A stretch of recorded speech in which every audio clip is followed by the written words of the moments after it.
మనం ఆ విజువల్స్ చూస్తున్నాం. ఎగువ నుంచి వస్తున్నటువంటి వరద నీరు ఎక్కువగా ఉండడంతో అధికారులు నాగార్జున సాగర్ గేట్లను ఎత్తి నీటిని దిగువకు విడుదల చేస్తున్న దృశ్యాలు మనం చూస్తున్నాం. నల్గొండ జిల్లా నాగార్జున సాగర్ జలాశయానికి వరద పోటెత్తింది. గంట గంటకు వరద ఉధృతి పెరిగింది. సో దీనికి సంబంధించి ప్రస్తుతం అవుట్ఫ్లో 41,655 క్యూసెక్లు కొనసాగుతుంది. ఇన్ఫ్లో అయితే 2,02,229 వరకు ఉంది. సో దీంతో ఎగువ నుంచి వస్తున్న వరద కారణంగా ఇవాళ అధికారులు దిగువకు నీటిని విడుదల చేయడానికి అధికారులు గేట్లెత్తి నీటిని విడుదల చేస్తున్న దృశ్యాలు మనం స్క్రీన్ మీద చూస్తున్నాం. దీనికి సంబంధించి పూర్తి డీటెయిల్స్ మా కరెస్పాండెంట్ అశోక్ మనకి అందిస్తారు ఫోన్ లైన్లో. అశోక్, డీటెయిల్స్ ఏంటి? నాగార్జున సాగర్ గేట్లెత్తి నీటిని దిగువకు విడుదల చేస్తున్నారు మంత్రులు, డీటెయిల్స్ ఏంటి? కార్తిక్, కొద్ది క్షణాల క్రితమే నాగార్జున ప్రాజెక్టు సంబంధించినటువంటి 2 గేట్లను మంత్రులు, తెలంగాణకు సంబంధించినటువంటి మంత్రులు ఉత్తమ్ కుమార్ రెడ్డితో పాటు అబ్దుల్ మెహ్సాన్ కూడా విషయంలో ప్రత్యేక పూజలు చేసిన అనంతరం కూడా రెండు గేట్లని ప్రస్తుతం అయితే ఒక అడుగు మేర ఎత్తి దిగువ గేట్ విడుదల చేస్తున్నటువంటి పరిస్థితి కనిపిస్తుంది. మొత్తం 6 గేట్లని ఎత్తుతారని చెప్పేసి కూడా అధికారుల నుంచి అయితే సమాచారం వస్తున్నటువంటి నేపథ్యంలో ప్రస్తుతం అయితే 11వ నంబర్ 14వ నంబర్ ఆ గేట్లను ఎత్తినటువంటి అధికారులు ప్రస్తుతం దిగువకి నీటిని విడుదల చేస్తున్నటువంటి పరిస్థితి కనిపిస్తుంది. అయితే తెలంగాణ వైపు 1వ నెంబర్ నుంచి 13వ నెంబర్ వరకు కూడా గేట్లు ఉంటాయి. తెలంగాణ వరకు ఉంటాయి. అయితే 14వ నెంబర్ గేట్లు ఎత్తినట్టు కూడా మనకైతే తెలుస్తుంది. విధులతో ఉన్నదాన్ని బట్టి అయితే తెలుస్తుంది. అయితే 14వ నెంబర్ గేట్ ఎందుకు ఎత్తాల్సి కూడా ఒక స్పష్టత రావాల్సినటువంటి అవసరం ఉంది. మనం చూసుకోవచ్చు. 1వ నెంబర్ నుంచి 11వ నెంబర్ వరకు తెలంగాణ వైపు ఉంటుంది. 13 నుంచి 26 వరకు కూడా ఏపీ వైపు ఆ గేట్లు ఉంటున్నటువంటి నేపథ్యంలో ప్రస్తుతం అయితే 14వ నెంబర్ గేట్ ఎత్తినట్టు స్పష్టంగా తెలుస్తుంది. 14వ నెంబర్ గేట్ సంబంధించి స్పష్టత రావాల్సింది. అయితే చూస్తున్నట్లయితే కొంత 10 గంటలకి గేట్ ఎత్తుతారని చెప్పేసి షెడ్యూల్ ఉన్నప్పుడు కూడా ప్రస్తుతం అయితే కాస్త ఆలస్యంగా ఏదైతే 11 గంటల తర్వాత 11 గంటల 10 నిమిషాల సమయంలో ప్రస్తుతం అయితే గేట్లను అయితే ఎత్తినట్టు మనకైతే స్పష్టంగా తెలుస్తుంది. ప్రస్తుతం 50,000 క్యూసెక్ల నీటిని దిగువకు వదిలేందుకు అధికారులు ఇప్పటికే ఏర్పాట్లు చేశారు. ప్రాజెక్టు సంబంధించి 590 అడుగుల 580 అడుగుల చేస్తుంది. మరొక 200 అడుగులను చేరుకుంటే ప్రాజెక్టు పూర్తి స్థాయిలో నిండేటువంటి అవకాశం ఉన్నటువంటి నేపథ్యంలోనే ఉదయం నుంచి కూడా అంతకంతకు ఇంట్లో పెరుగుతుంది. ఒకవైపు శ్రీశైలం ప్రాజెక్టు సంబంధించి 6 గంటలు ఎక్కడం, అదే సమయంలో ఇంట్లో కూడా దాదాపు 2,28,000 పైచులు ఇంట్లో వస్తున్నటువంటి నేపథ్యంలోనే ప్రాజెక్టు సంబంధించి పూర్తి స్థాయిలో నీటి మట్టం కావచ్చు, నీటి ఎప్పటికప్పుడు నేపథ్యంలోనే ప్రాజెక్టు సంబంధించినటువంటి గేట్లను అయితే ఎత్తి దిగువకైతే విడుదల చేస్తున్నటువంటి పరిస్థితి. నాగార్జున సాగర్ ప్రాజెక్టు నుంచి ఒక గస్టు గేట్ల నుంచి ఒక పాల పొంగు వాళ్ళ కృష్ణమ్మ కిటికీ జాలువారుతుంది. జాలువారినటువంటి నీరు పూర్తిగా పులిచింతల ప్రాజెక్టు వద్దకు చేరుకున్నటువంటి పరిస్థితి. ఈ నేపథ్యంలో పులిచింతల ప్రాజెక్టు అధికారులు కూడా అప్రమత్తమయ్యారు. ఇటు నాగర్సాగర్ మనం చూసుకోవచ్చు. మరొక గేట్ని కూడా 12వ నెంబర్ గేట్ని కూడా ఎత్తి దిగువకైతే నీటిని విడుదల చేశారు. ప్రస్తుతం 3 గేట్ల ద్వారా నీటిని విడుదల చేశారు. మరొక 3 గేట్లను కూడా ఎత్తేందుకైతే ఏర్పాట్లు జరుగుతున్నాయి. పైన ఇప్పటికే ప్రాజెక్టు సంబంధించినటువంటి మెయిన్ డ్యామ్ ఏదైతుందో మెయిన్ డ్యామ్ పైన మంత్రులు ఆధ్వర్యంలో ప్రాజెక్టు గేట్లను అయితే ఎత్తుతున్నటువంటి పరిస్థితి కనిపిస్తుంది. మొత్తం 50,000 క్యూసెక్ల నీరు దిగువకు వెళ్లేటువంటి క్రమంలోనే నాగర్సాగర్ ప్రాజెక్టు నుంచి అటు పులిచింతల ప్రాజెక్టు వరకు కూడా దిగువ ఉన్నటువంటి మత్స్యకారులు కావచ్చు, పశువుల కాపర్లు కావచ్చు, వ్యవసాయ కూలీలు కావచ్చు, రైతులు కావచ్చు అప్రమత్తంగా ఉండాలి. అదే సమయంలో పుట్టిలతో పాటు చేపల వేటకు వెళ్ళొద్దు అని చెప్పేసి కూడా ఇప్పటికే అటు జిల్లా కలెక్టర్ కూడా హెచ్చరికలు జారీ చేసినటువంటి నేపథ్యంలోనే అటు రెవెన్యూతో పాటు పోలీస్ యంత్రాంగం కూడా అప్రమత్తమై కృష్ణా నది పరివాహక ప్రాంతంలో ప్రజలనైతే ఆ నది పరివాహక ఏదైతే ప్రవహిస్తున్నటువంటి ప్రాంతానికి రాకుండా చర్యలు చేపట్టినటువంటి పరిస్థితి కనిపిస్తుంది. మరోవైపు ప్రాజెక్టుకు సంబంధించి గేటు తెరిచినటువంటి నేపథ్యంలోనే నాగర్సాగర్ తో పాటు ఇటు మాచర్ల నియోజకవర్గం ఇటు సాగర్ని ఆనుకొని ఉంటుంది. మాచర్ల నియోజకవర్గం చుట్టుపక్కల ఉన్నటువంటి ప్రజలు కావచ్చు, అటు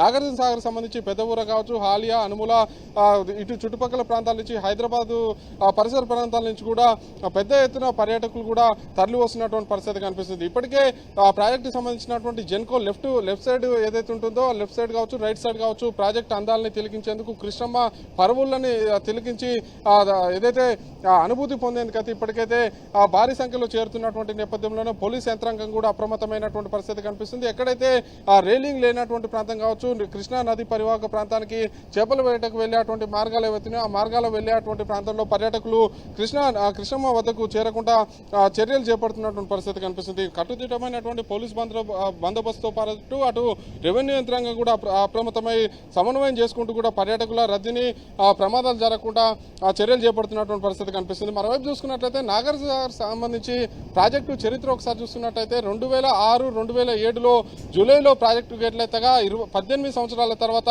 తొలిసారి నాగార్జున ప్రాజెక్టు జూలైలోనే గేట్లు తెరవనుండడం మాత్రం ఒక రికార్డ్ అని చెప్పుకోవచ్చు. ఎందుకంటే 2006లో చూసుకున్నట్లయితే దివంగత ముఖ్యమంత్రి వైఎస్ రాజశేఖర రెడ్డి హయాంలో మరొక గేటును కూడా అధికారులు ఎత్తారు. మొత్తం 4 గేట్ల ద్వారా ప్రస్తుతం అయితే కృష్ణమ్మ కిందికి పరుగులు పెడుతున్నటువంటి పరిస్థితి ఉంది. ఇప్పటి వరకు 3 గేట్లు ఉండగా ప్రస్తుతం అయితే 11 నెంబర్ గేట్ను కూడా అధికారులు మంత్రులు ఎత్తారు. ప్రస్తుతం 4 గేట్ల నుంచి నీరు జాలువారుతున్నటువంటి దృశ్యాలు సాక్షి టీవీ ఎక్స్క్లూజివ్ గా అత్యంత చేరువ నుంచి కూడా ప్రజలకైతే చూపిస్తున్నటువంటి పరిస్థితి కనిపిస్తుంది. అయితే 2006లో జూలై 21వ తారీఖున ప్రాజెక్టు గేట్లు ఎత్తగా 2007లో చూసుకున్నట్లయితే జూలై 14వ తారీఖున అప్పటి ముఖ్యమంత్రి దివంగత నేత వైఎస్ఆర్ హయాంలో వర్షాలు సమృద్ధిగా కురిసినటువంటి నేపథ్యంలోనే ప్రాజెక్టు సంబంధించినటువంటి పూర్తిస్థాయిలో నీటి మట్టం చేరుకున్నటువంటి నేపథ్యంలోనే 2006-2007లో జూలై నెలలోనే ప్రాజెక్టుకు సంబంధించినటువంటి గేట్లను తెరిచిన తర్వాత తొలిసారి 18 సంవత్సరాల తర్వాత 2025 సంవత్సరంలో జూలై 29వ తారీఖున ప్రాజెక్టు సంబంధించినటువంటి ప్రస్తుతానికైతే 4 గేట్లను ఎత్తారు. మరొక 2 గేట్లను కూడా ఎత్తేందుకైతే మంత్రులు అయితే ఆ గేట్ల వద్దకు వెళ్ళినటువంటి దృశ్యాలు మనం సాక్షి టీవీ ఎక్స్క్లూజివ్ గా చూపిస్తుంది. ప్రస్తుతం అయితే ప్రాజెక్టు సంబంధించినటువంటి 11వ నెంబర్, 12వ నెంబర్, 13వ నెంబర్, 14వ నెంబర్ సంబంధించినటువంటి గేట్ల ద్వారా నీరైతే కిందికైతే పరుగులు పెడుతున్నటువంటి పరిస్థితి ఉంది. అయితే మనం ఒకసారి చూసుకున్నట్లయితే జూలై నెలలోనే ప్రాజెక్టు నిండడం, అటు పశ్చిమ కనుమలు అయినటువంటి మహారాష్ట్ర కావచ్చు, కర్ణాటకలో పూర్తి స్థాయిలో వర్షాలు కురవడంతో అక్కడ ఉన్నటువంటి బాబ్లీ ప్రాజెక్టు నుంచి శ్రీశైలం ప్రాజెక్టు వరకు కూడా పూర్తి స్థాయిలో నిండుకుండగా మారినటువంటి నేపథ్యంలోనే వచ్చినటువంటి వరద నీరుని మనం చూసుకోవచ్చు. విజువల్స్ లో మరొక గేట్ ను కూడా తెరిచారు. 10వ నెంబర్ గేట్ ని కూడా తెరిచి దిగువకు నీటిని విడుదల చేస్తున్నటువంటి దృశ్యాలు సాక్షి చూపిస్తుంది.